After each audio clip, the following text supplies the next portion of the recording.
But let's kick it off tonight. I know that's what you're all here to see. The leader of the opposition, it is Christopher Hipkins. Chris Hipkins joins us. Chris, good evening to you. Evening. How are you guys going? Good. With that hair sitting on your head, am I guessing it's either Scottish or Irish? Which camp are you in? I'm at least a quarter Scottish. So Yeah. my dad's mum was a migrant from Scotland. Right. Yeah. So that makes sense. The rest of the grandparents, I'm not sure. They were here a bit longer than that. But yeah, I know at least a quarter of it's Scottish. Chris, love to talk to you this evening a bit about, you had we call it the State of the Nation, not the State of the Nation speech the other week. Yeah. Lots of headlines trying to get you to say the three letters C, G and T. What is the reason to earmark Labor's desire to basically be talking tax at the same time you going, we're not going to talk too specifically about tax? Yeah, I mean, I think we need to be upfront with people. We are talking about tax reform. I think New Zealanders do want to see a fairer tax system, one that doesn't result in people making a lot of money from things like capital gains, which they don't pay tax on, while people who go out and earn salary and wages pay tax on every single dollar that they earn. So I think Kiwis do want to see the tax system fixed. But you can't just sort of go out there and announce, well, we're going to do it with this particular tax policy until you can answer all of the questions that will then flow from that. Where does the money go? Does it apply to this but not that? What does it apply to? What circumstances would it apply to? All of those things you actually have to work through. So we're working our way through what I think a more progressive tax policy will look like. And then, we'll be aiming to get that out this year so that people will have plenty of time, to talk about it before the election. The main reason for tax reform, like what if you had your number one checklist reason, why do we need it? Well, I think there's two reasons. One is we've got to be able to afford all of the things that New Zealanders want government to do. But the second is the tax system at the moment is unbalanced. If you look at the proportion of government tax take that comes from personal income tax and GST, i.e. the vast bulk of it, there's a lot of other ways that people earn money that aren't being taxed here in New Zealand, and they would be taxed if the same thing was happening in another country. So even if you just go over to Australia, if you're making a whole lot of money by buying and selling properties, then you'll actually pay tax on that in Australia. Well, what's that tax called, Chris? What's that tax called over in Australia? Well, that one's a capital gains tax, but it's not just a capital gains tax, because they've got stamp duty and other things like that you'll pay in Australia that you won't pay here in New Zealand as well. So their tax system is actually far more distributed. They don't put all their eggs in the personal income tax basket in the way that New Zealand does. So we need more money for the coffers to be able to do what government should do. Does that mean that it'd be fair to assume, one should never assume, Chris, but would it be fair to assume that things like reimbursements to landlords and tax breaks that have been given by this government, totalling 14 billion and 3 billion, might be in trouble under a Labour-led government next time around? Well, if you look at the nearly $3 billion they've given in tax breaks to landlords, that's back on the table. But of course, depending on what you do with, say, something like a capital gains tax or whatever else you might do in that area, that will determine whether we were going to revisit interest deductibility, which was the tax cut that they gave to landlords, because there's obviously an interaction between those two things. Yeah. In terms of personal income tax cuts, not proposing to reverse those, but we'll be upfront about what our tax policy is around personal income taxes prior to the election. Frankly, if I was going to be doing tax cuts at the time the government were, well, first of all, I wouldn't have done them at that time because I think it was the worst possible time to do them. Yeah. But if they were, I wouldn't have done them the way that the current government are talking about. A tax-free zone at the lower end is actually a far more equitable way if you want to reduce tax on low-income New Zealanders. It's a far fairer way of doing it than what the government ended up coming up with. But even having said that, timing was terrible. I agree with you. We're not going to talk about details right now. Like, we were fair with Christopher Luxon when 12 months out from the election, they didn't have it all nailed down. So we said that when you made that speech, the same sort of thing. But I'd like to try and get a vibe about, like, I'm not saying, would you rule in, rule out Winston? But, the path that Winston's gone down with things like the anti-vaxxer brigade and the path that David Seymour's gone down, and there's a Venn diagram. It's not quite a circle, but it's pretty close to a circle. What kind of things would you need to see, I guess in Winston, forget David, what kind of things would you need to see in him that could cause you to keep him in rather than out of the equation? I mean, I think first of all, I said before the last election that we wouldn't work with him, and I've said since the last election that I think that position's pretty unlikely to change. That doesn't, I think people are reading quite a lot into that. The fact that I haven't just said, oh, we're just going to have exactly the same position next time around. I've said that, it's unlikely to change.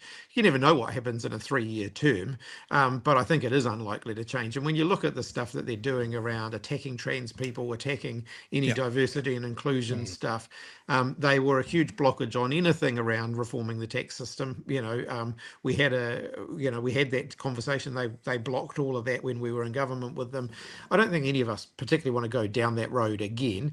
It is MMP, so you do have to kind of see how things unfold. But I think it's pretty unlikely that position's going to change. Citizen Gold has come up with a perfect slogan for National Party. You might want to pass this on to Christopher if you see him, Chris. He says timing was terrible, the National Party slogan. So there you go. There's one for you, Mr. Luxon, if you're watching. I think one of the things that's really funny about these guys is they seem to think that that it's all very hard and that they've had the hardest road of any government ever in New Zealand, and none of it was their fault, and it's all someone else's fault, and they're the good guys cleaning everything up. I don't think they realise actually, they certainly haven't had the hardest circumstances of any New Zealand government, and the media coverage that they've been getting, that they constantly complain about, actually hasn't been as negative towards them as they seem to think it is. The messes that they've made, many of them are their own fault, rather than actually ones that they can blame other people for. But they've got a culture of blame. They'd rather blame someone for the things that that they're having to clean up, rather than admit that actually they had quite a role to play in the messes that they're currently dealing with. The free school lunches debacle was entirely of their own making. The 13,000 people who lost their jobs in the building and construction sector, that's largely of their making as well. The stopping of state house builds, the stopping of school rebuilds, the stopping of hospital rebuilds, these are all decisions they made. And I know it's one of your favourite topics, but the decision to stupidly cancel the Inter-Island ferry replacement without any viable alternative, that's a decision that they made, that they're now dealing with the consequences of. So, they really, I think their slogan is, it's all someone else's fault. So far, I think it's sort of wearing a bit thin with people. I think you're seeing that in the polls as well. I mean, I wasn't going to go down here. I've got another question before I throw it to Chewie, but rumblings over the weekend about a Luxon being rolled. What are you hearing? What do you think about that? Oh, I mean, I think people get a bit excited about that kind of stuff, frankly. I think it would be a pretty desperate move to remove, someone who's only recently become Prime Minister, only, just over a year after they got the job. I think that would be pretty desperate. But having said that, it is the National Party, and, they do like to chop and change leaders pretty frequently. Are you saying that because you really want Luxon to be there for the next election? Well, you might think that. I couldn't possibly comment, but I have a request, and this is based on a story that we covered last week. It's not about the story, but it's about the way politicians and political parties communicate with the public. Last week, we found out that this national government was going to break another promise about bowel cancer screening. And we were pontificating our blowhardiness about it like we do. And in the middle of the conversation, Chris, we went, gosh, I wonder how much they spend on screening. And a quick Google search says bowel screening between like 60 and 75 is somewhere between 50 and $75 million. That says to me to get it from 45 to 60 would be about the same again. Now that means because the government doesn't mention numbers, unless they're very big numbers that sound scary, we don't get a true a picture of what we're talking about. Because as soon as you go, and I don't know the exact number, but if 75 million will give you bowel screening between 60 and 75, bigger population between 45 and 60, let's call it 100 million. So for 100 million more, we can get the same as Australia. At the same time, they're giving 300 million back to landlords. So what my request from you is, I want to be able to always understand the numbers you guys are talking about in the run up to the election to make sure we see, rather than a percentage or a per capita, like what the numbers are, because then we can relate it to the full budget. Yeah, I think that's a reasonable request. I mean, I think if you look at the $3 billion that they gave in tax breaks to landlords, they could have funded the bowel screening, they could have funded the school lunches program, they could have funded a whole lot of things that they've chosen not to fund, all for less than the cost of the tax cuts they gave to landlords. In fact, if you look at something like bowel screening, they could have probably funded that, or at least they could have funded the first bit of that, probably got down to somewhere around 55, maybe even down to 50 for about the price of the tax cut they gave to the tobacco companies. What's going to improve the health of New Zealand is tax cuts for tobacco companies or bowel screening. I'd go for bowel screening every time. Yeah, and I think I said 300 million there. Of course, I meant 3 billion. Chewie, yours, sir. I was very excited to hear that there is obviously going to be a focus on tax reform for Labour. I guess my question is, you've tipped your hat now. You've given National and ACT a really big, long runway to go. Labour and tax again. So how are you going to combat that and talk to, I guess, middle income earners, low income earners, and say, hey, look, we're talking about increasing tax. It's not you. Yeah. And look, that's one of the reasons that we're taking our time to get this right before we go out there and say exactly what it is that we're going to do, because we need to be able to answer every question that's going to be thrown our way. And we also, let's call it out for what's going to happen. There's going to be a very big, probably quite expensive campaign waged against whatever we come up with, because if let's hypothetically say it's in the capital gains tax space that we come up with a policy, all those people who don't want to pay it will flood their money into the National Party, as happened last time, and we'll see that spent on a campaign against it. So you can fully expect to see the National Party, the ACT Party, throwing big money at a campaign to undermine whatever we come up with in the tax space, and to convince New Zealanders who will never pay a cent of it that somehow this is going to disadvantage them, because that's what they're going to do. It's what they've done every other time that this has come up. One of the things I hear Chewie saying, and Chewie says this a lot, is like when we're talking about the tax, etc., we're going to be paying more of. Chewie says, "Are you earning over $130,000? Then it's not going to impact you." So the messaging is so very important, and I wonder if Chloe said it in the House last week, and a guy called Gary Stevenson, or Gary's Economics from the UK, said it on Piers Morgan the show 2 weeks ago. Chewie, do you want to stand up for a bit? Show us your T-shirt. Here's an idea for you, Chris. Tax work less, tax wealth more. I've listened to some of Gary's economics podcasts. He swears almost as much as you guys do. He's great. That's why we like him. That's why we like him. But the messaging, tax work less, but workers, it's not about you, tax wealth more.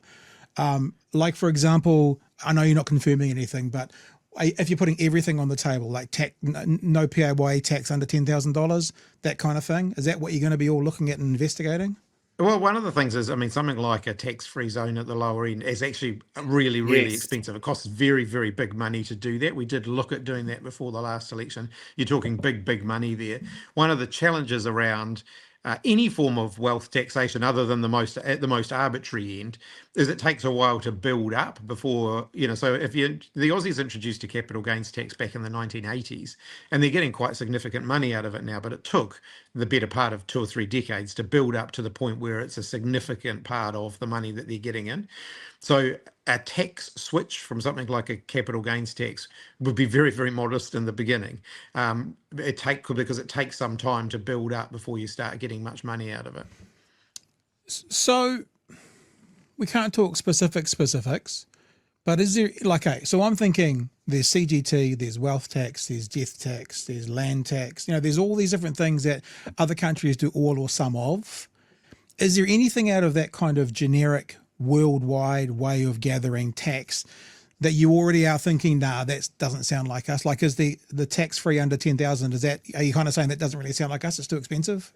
Oh, no, I think, in an ideal world, yeah, it's great. I personally think that at the lower end, a tax-free zone, the Australians have one, would actually be very good for low-income New Zealand workers. And the thing about it is it benefits everybody to the same amount. So if, again, as I was going to say, if you're going to reduce personal income taxes, that's where I would personally start with that. But if you look around the world at some of those other taxes, capital gains tax is very common in other countries. We're actually a bit of an international outlier in not having one. Wealth tax is very uncommon. Many of the countries that had them found that after a period of time they got rid of them because people just figure out ways of avoiding them. And so, there's those issues that you'd have to work with. Estate taxes are more common around the world, but fraught with difficulty as well. And in a country like New Zealand, you'd have lots of issues to work through around things like inheriting the family farm and all of that kind of stuff that you'd have to work through. Yeah. It's not an easy one. Land taxes will kind of have a form of land tax in the sense that everyone pays rates, and rates is largely, yes, there's a bit of asset value on top of it, but it's largely a land tax. Here's a couple that I think about. I never understood why the government gives back. Well, I kind of do, but I wonder if it's time to question it. Gives back half of your donations to a charitable event, a charitable thing. So if I give $100 to World Vision, I can claim $50 back. That always seems a bit weird to me. But the other one is the religious carve out. The classic example is sanitarium not paying tax on their profits or their incomes, whichever it might be. Either of those kind of something that we can throw on the table? Well, I don't think there's any harm in giving people a rebate for the charitable donations, because encouraging people to make more charitable donations is a good thing.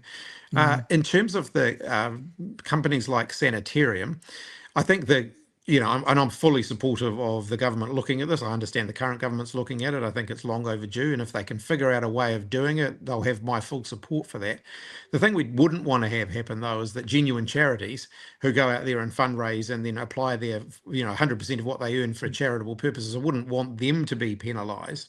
But a company like Sanitarium, it does seem to be quite a loophole in the system there. Another one that would really set them off, but Best Start, the supposed charity who run the country's largest chain of for-profit early childhood education centres, is supposedly a charity. And that, again, seems to be a bit of a loophole in the system. Is that the right family? I just know that Yeah. they do okay, right. Okay. Yeah, makes sense. Yes, so there are those loopholes as well. I guess it always comes down to, in general, does it cost more to close the loophole than you then receive back in revenue? Which is why, like, I remember when the COVID payments happened, it's sort of the reverse, but we just pay everybody rather than spending $1 billion trying to figure out the 3% of people who weren't due it, sort of thing. So I guess that always comes up as the financial reward for the capital investment for those things as well. There's always a compliance cost challenge. That doesn't mean that you shouldn't do it, because if you believe in people paying their fair share of tax, then you have to accept that there's a compliance cost associated with that. Yeah. Just kind of a separate subject altogether. It's only because I brought up religious groups. What do you think at the moment of all the coverage and noise that old Brian Tamaki is getting and what his group's up to? Any thoughts around that? Oh, a variety of thoughts. Clearly, he within his church, if he's interested in protecting children, then he might want to start looking a little bit closer to home. But I think the thuggish sort of behaviour that we've seen around them storming into libraries, even now. Alarm bells should have been ringing for everybody when Brian Tamaki was the first person to jump up and down and say that he thinks the ideas of citizens' arrests is a great idea. You can just imagine Brian Tamaki's thugs going around and saying and accusing people of breaking the law when they're simply exercising their right to be different, and using that as grounds for a supposed citizen's arrest. It's tapping into a very ugly sort of approach to politics. I believe in free speech, but that also includes the ability to, vigorously disagree with people. And I vigorously disagree with Brian Tamaki and the mob that he's whipping up. But free speech does not extend to thuggish behaviour where you're bullying, intimidating, and in fact, potentially physically assaulting people. Yeah, we wonder now as well, with this government's gang patch kind of ruling, that one of the criteria to be a gang is criminal activity. And after Destiny church members got arrested, or as far as we know, actually, I should say alleged, and we'll find out what are they now technically a criminal entity that they can go on the gang patch ban as well? Because you see them on their bikes, they certainly look similar, don't they, Chewie? They look similar. They act similar. Well, I mean, So yeah. It highlights the ridiculousness of the gang patch law, in the sense that, you know, a Nazi symbol was okay, but a boxing club T-shirt is not. You know, which is what we've had. A kid had their boxing club T-shirt taken off them because it contained some gang-related symbols, apparently. So that's not okay, but it's okay to walk around with a Nazi swastika on your front. Chewie. Yeah, I've got a couple of I guess, smaller questions here. It's been mentioned in the chat a couple of times, but tying fines to income, is that something that's ever been looked at in New Zealand? It's not something I've ever looked at. I think it'd probably be quite hard to enforce. So if you're talking about things like parking fines and so on, I mean, courts have the ability in many cases, if you're talking about fines associated with, offending, the courts have the ability, through sentencing to consider someone's financial circumstances and applying a sentence. So they can do that now. Things like parking fines, I think it'd be quite hard to do that, because when you're ticketing someone's car, you don't necessarily know any details about who owns it or who was driving it at the time. So it's not something I've really looked at, but I could see that it probably be quite difficult to actually do in practice. So I believe, I think it's Norway and Finland, maybe even Sweden. I think that they do that for traffic offences, and I think some other offences as well. We had a program of work on which I think the current government has stopped. That was about debt to government. So it was looking at the fact that actually you've got some quite, families of quite limited means who have quite a pile of debts to government, of which fines are only one of those components. But when you add up all of the different debts they've got to government, it can often be pretty crippling. And we're not talking huge numbers of people, but for the people that we're talking about, it's a big thing. So there was some work looking at how we might be able to kind of consolidate some of that and get some opportunity for these people to make a fresh start in some circumstances, rather than constantly having the weight of government just pulling them down all the time. That was work that we had underway, and unfortunately seems to have been stopped. Crazy. This government stopping work that was going to help, like the people with less money and stuff. That doesn't sound right, Chris. You must have that wrong, actually. And I've got another question, kind of much bigger in scale. We're talking about tax reform, and I mean, I guess the way that I think about tax is it's the linchpin of everything, right? It's part of the reason that our housing is so cooked. It is potentially a solution to some of the big challenges we have in the future with climate change and climate adaptation. How to lower inequality, how to solve a lot of the things like child poverty that we have that just keep pestering, I guess, our society as a whole. With you looking at tax reform, is this potentially an end or the start of an end, or a view to an end of neoliberal thinking in Labour? Oh, I mean, I think neoliberal thinking in Labour has been sort of on the way out for quite some time. Having said that, there's always going to be a limit to the amount of change you can do all at once, unless you want to adopt the sort of approach that we saw from Roger Douglas, where you just crash everything through and let everything burn. And I've never kind of believed in that approach to politics. I have believed in when you're making change in government, the goal should be to bring people along for the journey and not write off people in the way previous governments have done. So yes, I mean, I think I would like to see us get back to some basic notions of the common good, the basic notions around the economy being there to serve people rather than for people to simply be slaves to this thing called the economy. I'd put myself far more at the Keynesian end of the economic cycle of the economic spectrum than the neoliberal end. Mm-hmm. All right, Chewie, you got something you want to ask about the hospital? I can't remember what we talked about.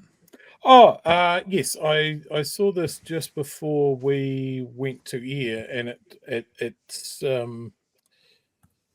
about one of our favourite topics, the Dunedin Hospital kerfuffle. Are we calling it a kerfuffle? Is that a good name for it? Yeah. Yep. And we can't plant this solely at the feet of the current government, because the incident happened when Labor was at the wheel.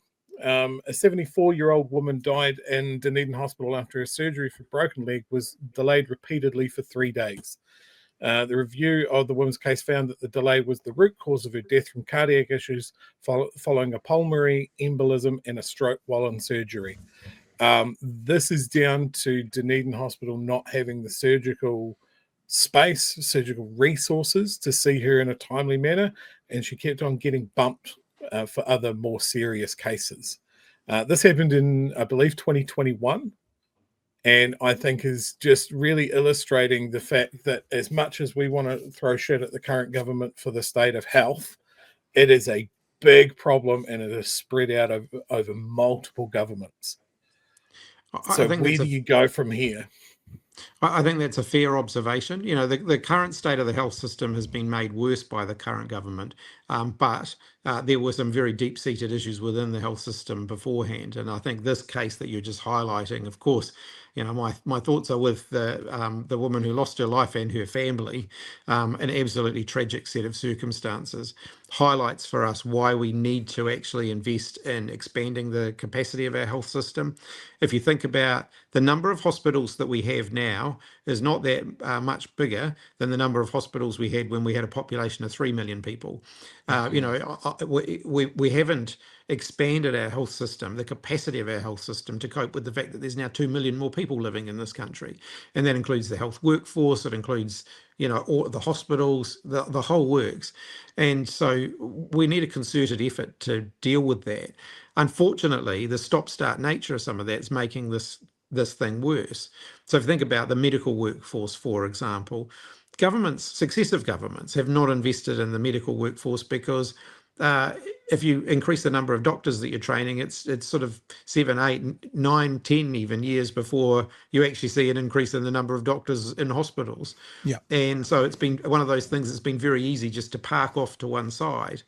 And so in my brief tenure as Prime Minister, the 8 months that I had at the job, we released a plan that was going to ramp up the number of medical training places every year for the next couple of years, quite significantly, knowing full well that had we been re-elected, had we done that, it would be another government some way a long way down the track that would actually be able to sort of see the benefits from that. But that's the sort of thinking around health that we've just got to do. You know, we've got to get past this idea that unless I can cut the ribbon on it, I'm not interested in it, because that's why we've got an infrastructure crisis. It's why we've got a health system crisis. It's why our schools are not where they need to be. We've got to start thinking beyond the 3-year parliamentary term if we're going to deal with some of the deep-seated issues that the country has. So that means as a part of the election process, you want to be talking about the 30-year plan, the 50-year plan, and actually saying, we might not be the ones to cut the ribbon, but this is what the country needs, so we're going to start it. But it's also about saying we're not going to stop stuff just because the other side were the ones that started it. Yeah. So the inter-island ferries, they didn't need to just cancel it. You know, they could have said, oh, look, we're outraged at the fact that it's going to cost so much money, but that's the other side's fault. We're going to go ahead and finish it. You know, Transmission Gully was half constructed when we became the government. The price blew out through the roof. We didn't turn around and say, oh, we're cancelling and it's all the other side's fault. We finished it. You know, I just think you've got to... the stop-start nature of government spending in areas like this is just really damaging. Take state house builds.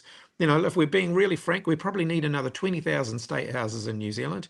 We got to the point having a very slow start where you build up the capacity to build new state houses. We got to the point where we built about 5,000 in 2023, our last year in government. And this government have come in and basically nixed the lot, which means when there is another Labor government, which I certainly hope will be after the next election, we have to start that process again of building it up. You know, you can't just flick a switch and go back to building 5,000 houses a year. It takes you a while to get to that point.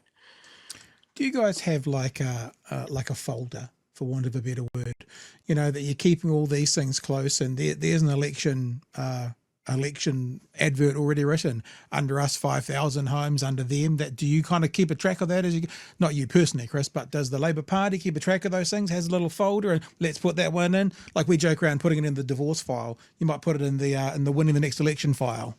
We certainly have quite a large file, actually. The issue is it's not a lack of material that's the problem. It's figuring out which ones to use because there's so much of it. If you're okay, Chippy, unless anything else from you directly, Chewie, there is quite a lot of people who have asked quite a lot of questions. We're not going to get to ask all of them, Whānau, just so you know. So if you've done us a super chat and we don't get to ask your question, we apologise. But are you okay for 3, 4, 5 questions? All right, some of them are pretty simple. I actually want to ask Rajan's one because that was a really interesting one. Okay, so Rajan wants to ask, Chippy, are you willing to use fast tracking to bring back policies the current government got rid of through fast tracking, like fair pay agreements? So it's probably, rather than fast tracking, I think the word here is parliamentary urgency. And there'll be a period of parliamentary urgency after the next election, should we form the government, as we put in place the stuff that we want to see happen quickly. I think something like fair pay agreements, one of my frustrations there was we'd only just passed it and then the government repealed it before actually seeing whether, what the benefits were going to be.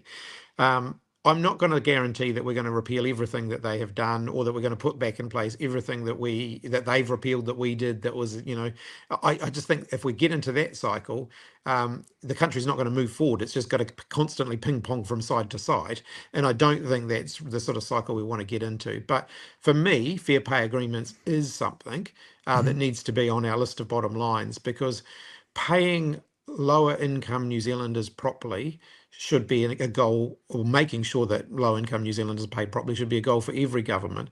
And a market system which says that companies compete with one another by driving down the price of their wages, of their staff's wages, that's not the sort of economy that's actually working for people. All right, here's one from NZ Random. Will Chippy fund IRD to audit tax evasion? Absolutely. Interestingly, I actually think the current government have increased their funding in that area. I think they've worked out that their tax cuts are unaffordable, so now they're trying to figure out ways of getting more money in. And so I think they've put a bit more money into tax avoidance and tax evasion. So tax evasion, no brainer. Tax avoidance actually requires you to have a system that deals with the loopholes that people legally exploit in order to avoid paying their fair share of tax. I've got a question. What does Christopher Luxon need to do in India? What does he need to come back from in India for you to give him a standing ovation next time he's in Parliament? Like I heard him saying that it's a success even having the meetings. I kind of go, nah, it's good having the meetings. It's a success maybe getting a free trade agreement. Like what would he need to do or succeed or get across the line for you guys to be openly and ardently congratulatory of what he's brought back? I do think we need to be reasonable here. India has been pretty clear that they don't want a full comprehensive free trade agreement with New Zealand. So I'll give them a bit of credit. They've actually got to the negotiating table. Having said that, the key government got to the negotiating table as well and weren't able to conclude a free trade agreement. I think if they come back with a trade agreement that doesn't involve, big New Zealand exporters like dairy, I think that is a wasted opportunity for New Zealand. So I think we should keep an open mind. I think there's probably some easy wins there. If we can get some direct flights between New Zealand and India, I think that would be great. If you think about the Indian population here in New Zealand, I think they'd love to have direct flights between the two countries. So if they can get that off the ground, quite literally, give them credit for that. I think that would be great. But let's see what they come back with. But in our interactions with India during our time in government, they were saying that they wanted to improve the relationship between the two countries before they would kind of put all of the things on the negotiating table that we wanted to see. Now, we worked hard on improving that relationship. That work has continued under this government. If India have now said, okay, now we're willing to come to the negotiating table, that's good. But again, I wouldn't necessarily say that's all the credit of this government. I think successive governments going right back to John Key have actually worked on that. Here's the last one from Micho. If you want to do any other questions or anything else yourself, we can wrap up after this. But I only picked this because it's Chewie's favourite word. Chippy, thought on a nationalised supermarket competitor where Citizen owns shares, like what some countries do with oil? I think watch the space. I think a greater competition in the supermarket sector is coming. and I think the sooner the better. So I've spoken to one or two people who have got some exciting developments in train.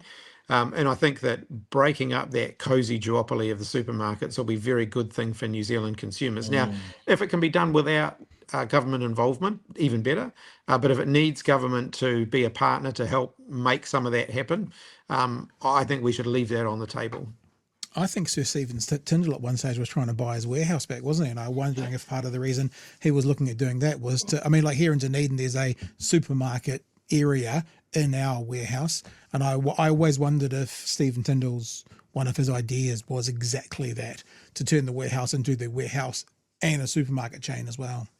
Oh, absolutely. Look, I think if the warehouse sort of tried to enter into the supermarket grocery trade and struggled to do it and struggled to make it work, it's got to tell you something about the power that the current supermarket duopoly has. So if we do get a third competitor sort of poking their nose in, I think government's going to need to work really hard to make sure that they don't get pushed back out again by anti-competitive behaviour from the duopoly. So you know, I know that there's a third party who seem to be getting close, and I'm very excited about that. And let's hope they get that over the line, and then government needs to make sure that it works. All right, I'm pretty much wrapped up for the night, but I did see the Palms comment just coming in, and I think it's quite funny, so I'm going to use it. How about a 200% tax on Tesla vehicles? I think the world would pretty much sign up to that at the moment. We did a breakdown the other day, Chris, where and whilst you guys were in, and one of the months that the rebate was there, they sold 50 Teslas a day for the month. At the moment, they're selling, like in New Zealand, 2 every 3 days. So I think both the influence of Elon overseas and also this government's apparent war on EVs has done some pretty bad things to Tesla. Well, to be fair, they're also being overtaken by other car manufacturers who are making better cars for cheaper. And so, yeah, exactly. And so I've got a Hyundai Kona, and the price of those has come right down. Nice. And it's an awesome little car. Like, I didn't necessarily want it in the beginning. Actually, it was Jacinda who made me get it. But now I really Hang on, like it. are you confirming all those conspiracy theories that she's actually a bit of a nasty bully? Is that what you're saying? No, it's just at the time she was the Prime Minister, so she got to call the shots. And the funny thing is, because I've still got an old car which I use, to tow the trailer around and stuff, and I almost feel guilty driving it now because I've become an electric car convert. I think they're amazing. Yeah, Chewie converted. Oh, no, you didn't convert me, Chewie. Chewie certainly got me along the way. So I've got a Volkswagen now, and Chewie drives a Hyundai as well. So this is an EV space. You are safe, Chris. We're car this cousins. is a safe space for EV owners right now. No problems here. Sorry, you go, Chewie. I was going to say I got one last question. It's kind of harking back to the last time that you were on the show. We asked some questions about when are we going to see Chippy get a bit of mongrel, get a bit up in their grill, and you gave me an answer that really gave me pause. Of you have to be palatable for the people in the middle, the guys that would vote National or Labour. I can't get in that headspace. I don't know what those people are, but how are you going to balance talking to those people and talking to us and having a message that works for both? Because we are always going to sit there and go, no, more, harder, faster. Just turn a fire hose of money onto housing and schools and hospitals, and we want it to happen now. And then you don't want to scare those guys that aren't as plugged into these sort of conversations, that just listen to the news or read their local paper and hear that Chris Hipkins is coming for their holiday home. Yeah, look, I totally hear you. I think you will have seen us dial up the volume a bit since the start of the year. So we said, I think last year we said that was our year of kind of listening and consolidation and reflection and all of those things. This year we have dialed up the volume a bit more in terms of criticism of the current government, in terms of talking about what a different government could look like, what the alternatives are to what they're doing. And so you'll see us ramp that up a bit more this year. And frankly, once we get into an election campaign, the gloves are off, it's all on. And so, and who knows when that might be? It might be this year, it might be later this year, you never know. Who knows what's going to happen after June? We're going to wrap up, Chris, but I'm sorry, there's questions coming in and then sparking me to have a question. Mr. R. Soul talks about cut price public transport for disabled people, but that prompted me to think, I haven't read it yet, but I heard a headline today about the number of attacks, a number of crimes happening on public transport is going through the roof. Is like, I think about you guys and ram raids, and ram raids went up under that Labor government and National used it as a weapon. When you hear this kind of thing about crimes going up on public transport, is that going to be something we hear from you guys this week? Because this is under their lot. This is nothing they can tie to the last government because it's a new thing for a new government. Yeah, yes and no. And what I'd say about crime is the National Party, the parties of the right, they love to make people scared and use that fear as a political weapon. Yeah. And we tend to not to do that on the left. And I'm quite proud of the fact that we don't do that. They scaremonger, they make everybody feel like they have to lock themselves up at home because the world's going to a hell in a handcart when it's not. And we don't engage in that kind of politics. And I think that's morally, that's the right thing to do. And answer to the question that was on the screen there, yeah, we do, and I can't make it specific, but we do want to see support for disabled people increased, and this government have been decreasing it. But also more broadly, want to make public transport much cheaper and much more broadly available, because in a cost of living crisis is one of the ways that you can actually reduce people's costs. But also, it's better for us, all of us. We're never going to be able to pave our way through, to away from congestion. Worldwide examples will show you that the more roads you put in, the more congestion you end up with. You actually need to have mass rapid transit. You need to have good public transport. It needs to be cheap, needs to be convenient, and that's what we've got to aim for as a country. I mean, it's never going to happen in Dunedin. I'm Googling while I'm talking to you, but I think I heard in Denmark, it'll be Denmark or Amsterdam or something like that, 63 or 64% of people are now bicycling every day, up from 53%, 20 years ago, whenever the last survey was. So they have a culture of it though, so it works. Yeah. I'm a bit disappointed you didn't say the word arsehole. You didn't address Mr. Arsehole by his name, Chippy, but we'll let that slide. And can I say, for someone who doesn't want to talk about it, you said the word capital gains tax quite a lot tonight. There's a little bit of prompting in there, though. Oh, okay, fair enough. From us? No. Thanks so much for joining us. Really appreciate it. Really appreciate the time. Yeah, it's an interesting time in politics because it feels like so much of the world is a dumpster fire. And so much of the news headlines we see, like we did a story last week, Chris, and I'm chasing it for an interview this week, that potentially beneficiaries who are in hospital for more than 13 weeks are going to have their benefits cut to $55 a week. It just seems that so many news stories coming out at the moment are hard, especially on the vulnerable. And, I hope that those of us on the left, and we don't hide our bias, which is where empathy hopefully lives, figures out a way to do society better for everyone, but trickling up rather than the neoliberal trickling down, because the community is only as strong as its weakest link. And I think that's totally agree with you. And look, if you believe in the common good and you believe that we're all in this together, the world can feel pretty overwhelming at the moment. And if you're in that zone, I guess my advice to you will be look for the helpers. When you look around, you'll see plenty of them out there. That should give you the energy to keep going. Look for the people who are helping, because they are everywhere. It's the people making noise and creating friction that get all the news headlines, but actually the people who are helping are the people who we should be celebrating. Yeah. Awesome to speak to you tonight, Chris. Thanks so much for giving us more time than you should have. We didn't deserve 49 minutes, but we're thankful you gave it to us. And we'll catch up again super soon, yeah? Good as gold. Yeah, always great fun. Appreciate it. Thanks, Chris. Thanks, Cheers. mate. Leader of the Opposition, Chris Hipkins.